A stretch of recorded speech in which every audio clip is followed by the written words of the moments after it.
Selamat datang di video PKM kami.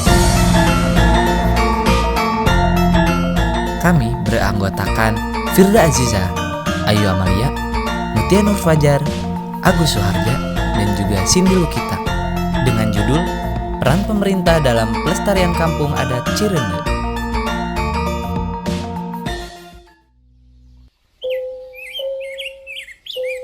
Kampung Adat Cirende merupakan sebuah desa adat yang terletak di Kecamatan Cimahi Selatan, tepatnya di Kelurahan Leuwi Gajah, Kota Cimahi, Provinsi Jawa Barat. Kampung Adat Cirende ini hadir dengan berbagai ketertarikan serta potensi yang dapat dijadikan sebagai keunggulan.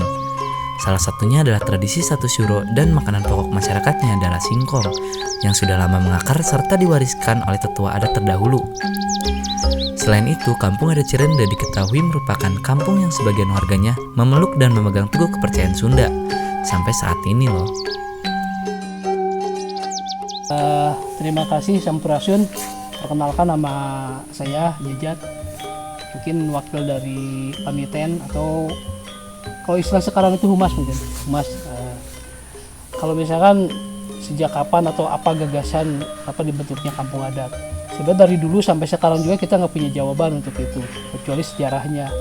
Jadi dulu sekitar abad 16 Cirende itu sudah ada dengan pranata adat, dengan adanya sesepuh, ais pangampi, dan paniten. Tetapi istilah-istilah sesebutan yang muncul sekarang seperti kampung adat dan yang lainnya emang itu disebut dari pihak luar.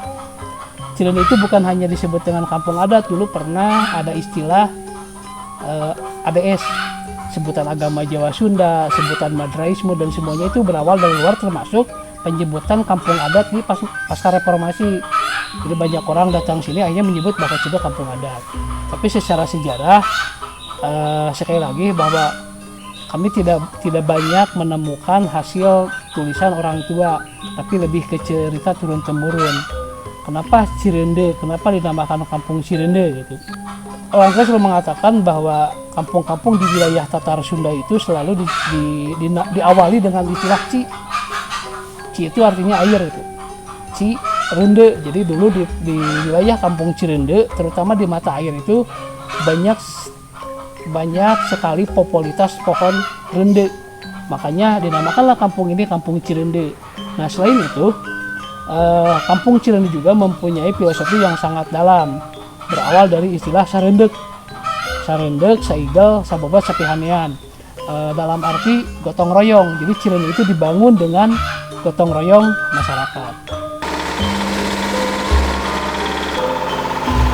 Pada tahun 1964, Kampung Cirende ini diberikan penghargaan oleh pemerintah untuk pertama kalinya. Ialah penghargaan pahlawan pangan. Kampung Cirende yang sejak tahun 1918 mulai mengkonsumsi singkong, namun baru dikenal masyarakat pada tahun 2006. Dan pada tahun 2006 ini kerap mendapat berbagai macam penghargaan, salah satunya penghargaan berupa verifikasi pangan dari pemerintah khususnya Menteri Pertanian. Perjalanan menuju Kampung Adat Cirende tidak begitu jauh dari luar desa. Dengan menempuh beberapa ratus meter barulah akan sampai tujuan. Begitu sampai di gerbang masuk Kampung Adat Cirende, kita akan disambut oleh monumen meriam Sapu Jagat. Simbol satria pengawal bumi Parahyangan ini juga dilengkapi tugu mungil bertuliskan Wangsit Siliwangi, yaitu jujur, satria, membela rakyat kecil, sayang pada sesama, dan menjadi wibawa. Munculnya pandemi COVID-19 di Indonesia memberikan dampak yang besar di berbagai sektor, seperti ekonomi, kesehatan, pariwisata, pendidikan, dan juga perkantoran. Hal ini pun juga berdampak kepada Kampung Adat Cirende yang memiliki keunggulan dan keunikan yang menarik wisatawan untuk berkunjung.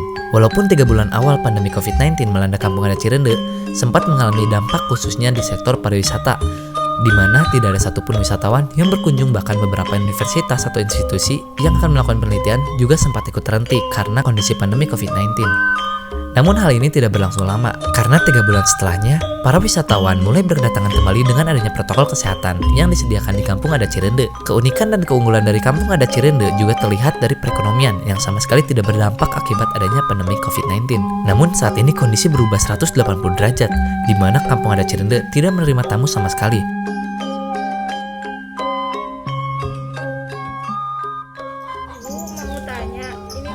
Pandemi kan suka banyak ya Bu mahasiswa yang kesini, banyak wisatawan yang kesini gitu. Nah, kalau misalkan sekarang Bu pandemi kayak gini gimana Bu? Sepi banget ya Bu. Sepi, semua pedagang di bawah juga sepi. Biasanya kan rame. Berarti kalau misalnya sekarang berarti dampak banget ya Bu. Iya. Ekonomi. Semuanya sekarang. Sekarang mau yang kalau kayak KKN kayak itu nggak ada ya Bu, kunjungan wisata nggak ada. Berarti berdampak juga ya Bu ini. Iya, Biasanya suka ada yang beli Bu ya. iya. Bersama kan anak sekolahan dari Semarang 4 juga pada sini. Oh iya main ya Bu pasti. Kondisi perekonomian sangat terdampak akibat pandemi COVID-19. Salah satunya yang diungkapkan oleh Ibu Catika sejak tahun 1974. Bertempat tinggal di Kampung Adat Cirende menuturkan bahwa kondisi saat ini sangat mempengaruhi perekonomian, khususnya warung miliknya. Sebelum pandemi hadir, mahasiswa maupun tamu banyak sekali yang berdatangan. Berbeda halnya di kondisi saat ini, justru sangat sepi sekali. Oleh karena itu, di masa pandemi saat ini diharapkan adanya bantuan baik berupa materi, pikiran, dan tenaga untuk melestarikan kampung adat terpencil atau KAT di Kampung Adat Cirende ini, demi membangun, mempertahankan, dan mendukung potensi yang dimiliki oleh Kampung Adat Cirende.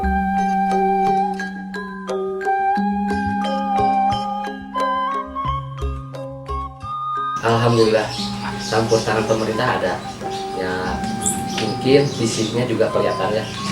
Kayak ada apa? Bantuan-bantuan materi, bantuan-bantuan sosial juga gitu. Karena ada sosialisasi, ada bantuan materinya juga seperti rumah ini kan.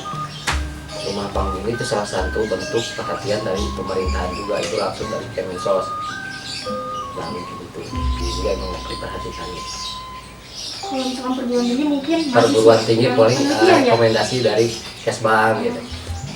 Kira-kira apakah ada gitu Pak program yang disediakan oleh pemerintah Kota Cimahi khususnya yang memang sudah mencapai ataupun sudah masuk ke dalam ranah masyarakat gitu Pak? Apakah ada programnya mungkin? Sebetulnya sih ada, cuman kalau sekarang ya karena pandemi jadi nggak berjalan. Contoh ya kayak yang dulu itu ada Kompepan, itu kelompok penggerak wisata di sini, kelompok penggerak pariwisata. Ada juga yang budidaya singkong. Nah itu salah satunya dari program pemerintah juga yang dijalankan oleh masyarakat sini.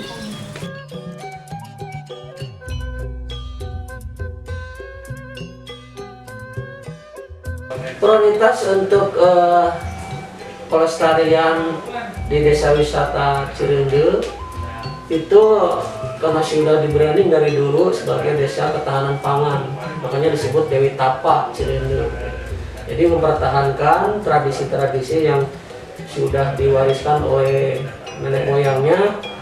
Itu makanan pokok sehari-harinya bukan beras, tetapi nasi, yaitu berbahan dari singkong gitu ya, yang diolah gitu. Nah itu sudah sejak lama gitu ya, sehingga anak cucunya juga masih melaksanakan hal tersebut. Cuma sekarang dengan situasi kondisi kemajuan zaman yang sudah berbeda gitu, jadi anak cucunya sudah mulai tidak lagi hanya makan singkong, ada yang juga nasi gitu. Nah ini harus dilestarikan gitu. Tinggal beberapa keluarga lagi lah gitu. Ini cukup banyak juga tentunya dari turun-temurun yang masih mempertahankan tradisi makan nasi dari singkong gitu. Dan termasuk juga di sana kebudayaan seni Sundanya kayak keulingan barudak lembur, ya egrang, ucapan dan sebagainya banyak sekali di sana itu dipertahankan. Dan itu akan dijadikan sebuah wisata edukasi bagi anak-anak sekarang supaya tidak melupakan tradisi-tradisi nenek moyang gitu. Jadi salah satu program pemerintah yang akan terus dilestarikan dan dikawal gitu supaya tidak punah gitu. Insya Allah kami dari pemerintah daerah akan mengawal atau membina keberadaan kampung wisata Cirende gitu.